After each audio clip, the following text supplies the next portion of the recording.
things that influence you. But I actually saw like a spaceship coming through here in a building, and it was like all the people like getting all freaky, scared and stuff like that. That was one thing. I also saw a monster. There's the eyes, there's the funny mouth, a monster with lipstick, you know.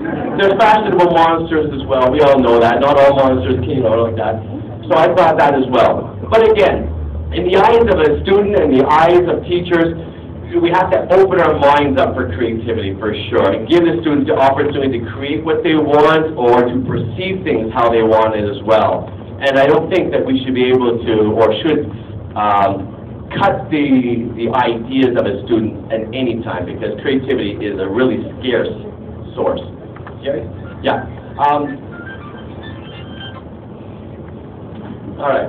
So thinking outside the box definitely has got to a lot to do with this presentation, and teachers here. We probably have teachers who have been teaching here for 1 year. Raise your hand. Your first year teaching. You're in your first year teaching.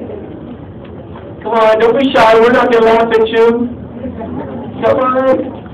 Okay, so we got a few. Awesome. You've been teaching for about 5 years. Raise your hand. You've been teaching for about 5 years, maybe 4, 5, 6 years? 2 years, okay. You've been teaching for 10 years? About 10 years? You've been teaching so long you don't know anything else. Oh, you've been teaching forever. You feel like you were born a teacher. Okay, I'm like that too. All right, so we have a wide variety of experience in here. And you wonder, who has more creativity? Teachers coming in with all the ideas? Teachers who've been here for 2 years, 10 years, or lifetimers like me, and some of us? Now we should have ideas just bouncing all around our heads. But you know what? Creativity doesn't really, for all of us, come naturally. It's something that we have to work on. And especially when you think about inspiring creativity in our students, it's not an easy task as well. You have to think really how to do it, get a lot of support from people around us. We'll look at that. But we also have the demands that our school puts on us. We have tests, we have curriculum to follow, and you're like, and you want me to be creative too? What? I can't do it all. They ask a lot for teachers. But once we start thinking a bit outside the box, it makes our job more rewarding. When we start doing things that, you know, we test ourselves and we try something and it works really well and we see a reaction on the students' faces or in the activity, we really feel good as well about it. There's a video I just wanted to show you that Jerry's going to click on this box. If you can make it big, that'd be awesome, Jerry. Great. If you've seen it before, you'll love it again.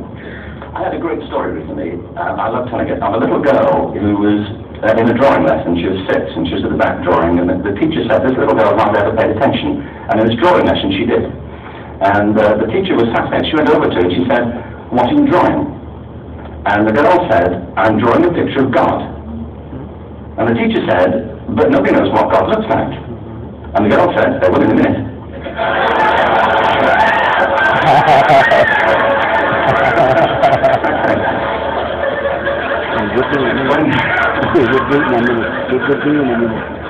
When my son was 4 in England, actually he was 4 everywhere, to be honest. I mean,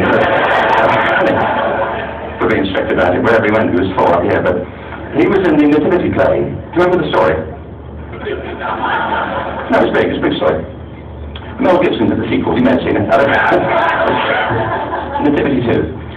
But James got the part of Joseph, which we're thrilled about. We consider this to be one of the lead parts. Throughout the place crammed full of agents in T-shirts, you know, James Robinson is Joseph. He didn't have to speak, but the other bit where the 3 kings come in, they're coming bearing gifts, and they bring gold, frankincense, and myrrh. This really happened. We're sitting there, and they, I think, just went out of sequence.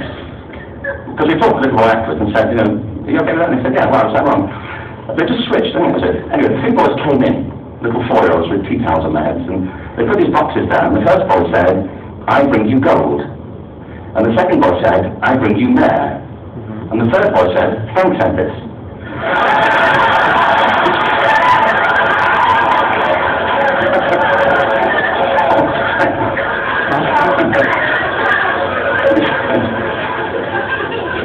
What these things having communities that kids will take a chance. You know, if they don't know, they'll have a go. Am I right? They're not frightened of being wrong. Now, I don't mean to say that being wrong is the same thing as being creative. What we do know is that if you're not prepared to be wrong, you'll never come up with anything original. If you're not prepared to be wrong. And by the time they get to be adults, most kids have lost that capacity. They have become frightened of being wrong. And we run our companies this, by the way. We stigmatize mistakes. And we're now running national education systems where mistakes are the worst thing you can make. And the result is that we are educating people out of their creative capacities. Picasso once said this. He said that all children are born artists. The problem is to remain an artist as we grow up. I believe this passionately, that we don't grow into creativity, we grow out of it. Or rather, we get educated out of it. So why is this? I lived in Stratford-on-Avon until about 5 years ago. In fact, we moved from Stratford to Los Angeles. So you can imagine what a seamless transition, you know, this was. Actually, we lived in a place called Smithfield, just outside Stratford, which is where Shakespeare's father was born.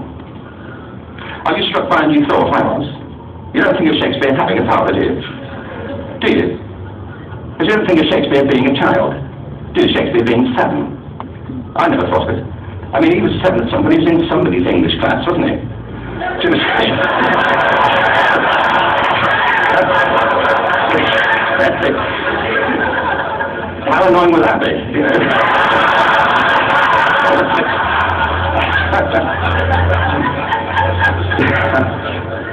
Must try harder. Being sent to bed by his dad to Shakespeare. Go to bed now, you know, to William Shakespeare, and put the pencil down, you know, and stop speaking like that. You know.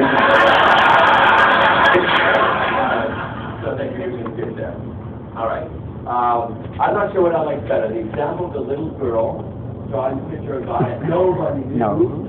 They will after the picture of God is talk about creativity, where it starts. You know, the little age and stuff like that. Basically, when they start saying, you know, as we get older, we're sort of taught out of our creativity. We're taught this is the way it's done. We're just parameters. We can't open up the boxes. And I think that as educators, that's our challenge to do it. It's our challenge. And I think it's also our responsibility as educators, to do that as well. These little boys and teenagers, they come with expectations. And the expectation is to develop that mind and not limit it. And so it's not that easy, but I believe that's our challenge. Every day is a challenge. I just thought this was a great definition by that same man, Ken Robinson. Definition for him, having original ideas that have value. Original ideas to who? To whoever uses them. If it's something you've done for the first time, then that's original to you. Maybe it's some idea that you got from someone else, but that is original for you. And if it has value to your students, if it has value to you, who's to say that that doesn't have value? And what the measurement of value? I think it's a smile on the face. I think it's an idea that has come to its fruition. That's, for me, value. I think that's exactly what it is. He's really interesting, and he has some really good ideas. If I let that go for the full 7 minutes, we wouldn't have enough time for it because it's a little bit late, but it's amazing, his ideas about creativity and what we need to do and what we need not to do. But that's, please, write that name down. Remember, you have rights if you want to look that up, you drink. Thanks, Jay. Okay, so as teachers, we need ideas. There's no question about it. I think we're here partly because our coordinators or bosses have told us we have to come here. At least in my school, we are required to go to at least 2 workshops during the year. So